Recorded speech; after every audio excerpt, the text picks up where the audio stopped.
उन्हीं से बात हो रही है। और आज मैं उनकी किताब के जब सफ़े पलट रहा था तो मुझे उसमें ये गाना जो अभी पढ़ा इन्होंने कि और फिर यूँ हुआ, रात एक ख्वाब में जगा दिया, वो गाना इतना रेयर गाना है। और उस गाने को जिस तरीके से जिक्र किया है यतेंद्र जी ने, तो मुझे, और मैंने उसके सफ़े पलट के देखे तो मुझे एहसास हुआ कि ऐसी बहुत सी चीज़ें हैं गुलजार साहब के बारे में कि मैं उनके साथ 35 साल से जुड़ा हुआ हूँ, और मुझे उसमें नई चीज़ें पढ़ने के लिए मिल रही कि अच्छा ये भी ऐसी बात है जो कि थी, जो कि मुझे मालूम नहीं थी। और जैसे एक रिडल है मेरे लिए कि मैं अब हर चीज़ में, ज़िंदगी में हर चीज़ को इस नज़रिए से देखता हूँ कि अगर गुलजार साहब देखते तो कैसा देखते, या अगर वो सोचते तो उसके बारे में क्या सोचते। तो जैसे कि मैं अब उस उम्र में हूँ जिस उम्र में वो तब थे जब मैं उनसे पहली बार मिला था। मैं अब उस उम्र में हूँ जिस उम्र में वो तब थे जब मैं उनसे पहली बार मिला था। मेरी आज वो एज है जब 90 में मैं गुलजार साहब से मिला था। वो तब भी उतने मैच्योर लगते थे, वो तब भी उतने समझदार लगते थे, और मैं आज भी, मुझे लगता है कि मैं तो इस उम्र में इतना बेवकूफ़ हूँ। तो हर चीज़ को उनके नज़रिए से देखना। और एक गुलजार साहब के पास एक एक आसमानी शक्ति है, ये आप लोगों को एक सीक्रेट नहीं पता है। एक चमत्कारी कुछ चीज़ है उनके पास, और उसके मैं 2 एग्जाम्पल आपको बताता हूँ। एक तो ये कि जब मैं माचिस का म्यूज़िक कर रहा था तो मैं बहुत इन्वॉल्व था उसमें, स्क्रिप्ट लेवल से लेके उसके एग्जीक्यूशन तक, और बाद में बैकग्राउंड स्कोर, क्योंकि और मैं कुछ कर भी नहीं रहा था, वही मेरी ज़िंदगी का मकसद था, मेरे पास मौका था, मेरे पास कोई चांस था। तो उस दौरान गुलजार साहब ने एक बार एक बात कही कि तुम 5 साल बाद फिल्म डायरेक्टर हो गए। जो कि मुझे लगा कि मैं ना मेरा कोई शौक था डायरेक्शन में जाने का, ना मेरा कोई ऐसा मकसद था कि मैं डायरेक्टर बनूं। पर वो बात उन्होंने ऐसे ट्रेडिशन की तरह बोली, और जो कि सच हो गई। एक्चुअली 5 साल बाद मैं फिल्म डायरेक्टर बन गया, और मुझे मालूम नहीं कि उन्होंने वो कैसे उस चीज़ को महसूस किया था। मुझे बोस्की ने कई बार बताया है कि अगर उसकी सेट पे बारिश हो रही है तो वो गुलजार साहब को बोलते कि आप बारिश रुकवा सकते हैं क्या। तो गुलजार साहब बोलते कि अभी थोड़ा सा वक्त लगेगा, शायद 10-15 मिनट और वेट कर लो तुम, और बारिश रुक जाती थी। तो ये गुलजार साहब हैं। और उनकी शायरी में तो खैर अभी शीन कासिम साहब सामने इतना खूबसूरत बोला है कि मैं क्या कहूँ उसमें।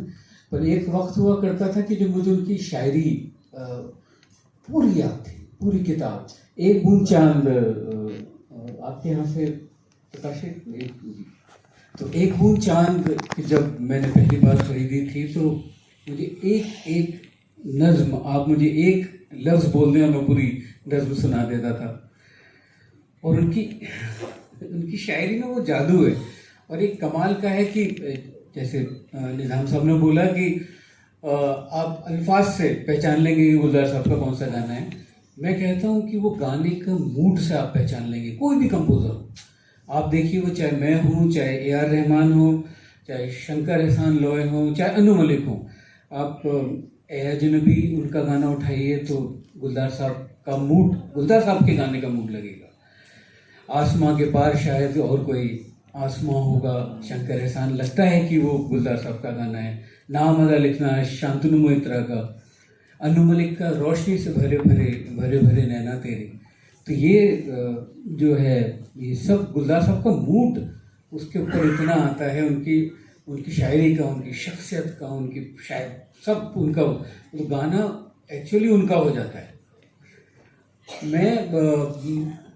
मैं जब बॉम्बे आया था तो मेरा एक ही ख्वाब था कि मैं एक गाना गुलजार साहब के साथ कर लूँ।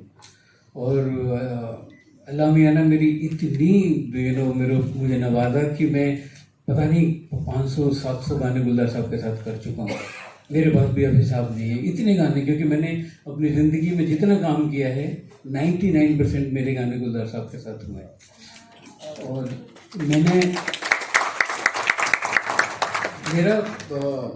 मेरे फादर पोएट थे, तो घर में शायरी का माहौल था, फिल्मी गानों के बारे में बात होती थी, तो ये चांद लागे, तो ये राहुल आगे बैरी, तो बात होती ही थी। जो मेरा राब्ता जो बना गुलजार साहब के साथ, उनके गानों के साथ, जिससे कि मेरा एक ख्वाब हुआ कि मैं जब बॉम्बे जाऊं तो मेरा एक गाना गुलजार साहब के साथ हो जाए। वो जब मैंने पहली बार उनके जो एक्सप्रेशंस थे, क्योंकि मुझे लगता है कि गुलजार साहब के बिना हिंदी फिल्म ये का म्यूज़िक ये होता ही नहीं जो हुआ है। जिस तरह की इमेजेस जो शायरी से जो खूब इमेजेस आई हैं, और इतनी जो कि कॉमन, जैसे दिन खाली खाली बर्तन है और रात है जैसे अंधा कुआं, इन सूनी अंधेरी आंखों में आंसू की जगह आता है धुआं, जीने की वजह तो कोई नहीं, मरने का बहाना ढूंढता है। उसके अलावा एक जो बहुत ही खूबसूरत था कि लोगों के घर में रहता हूँ, कब अपना कोई घर होगा, उसमें एक एक्सप्रेशन है अंतरे में, जिसने मुझे उस वक्त हिला दिया था। और उस दिन मेरा अहद था अपने साथ कि मैं जाऊंगा, गुलजार साहब के साथ काम करूंगा। वो था, इच्छाओं के भीगे चाबुक चुपके चुपके सहता हूँ, इच्छाओं के भीगे चाबुक चुपके चुपके सहता हूँ, दूजे के घर यूं लगता है मौजे पहने रहता हूँ। इच्छाओं के भीगे चाबुक चुपके चुपके सहता हूँ, दूजे के घर यूं लगता है मौजे पहने रहता हूँ, नंगे पाँव आंगन में कब बैठूंगा, कब घर होगा, औरों के घर में रहता हूँ, कब अपना कोई घर होगा। अब ये बात कहना कि ये इस एहसास को फील कर लेना कि मौजे पहन के अपने आंगन में कैसा लगता है जब ज़मीन ठंडी नहीं लगती, ज़मीन आपके तलवे से छूती नहीं है, उस एहसास को इससे मिलाना कि मुझे दूसरों के घर में ऐसा लगता है।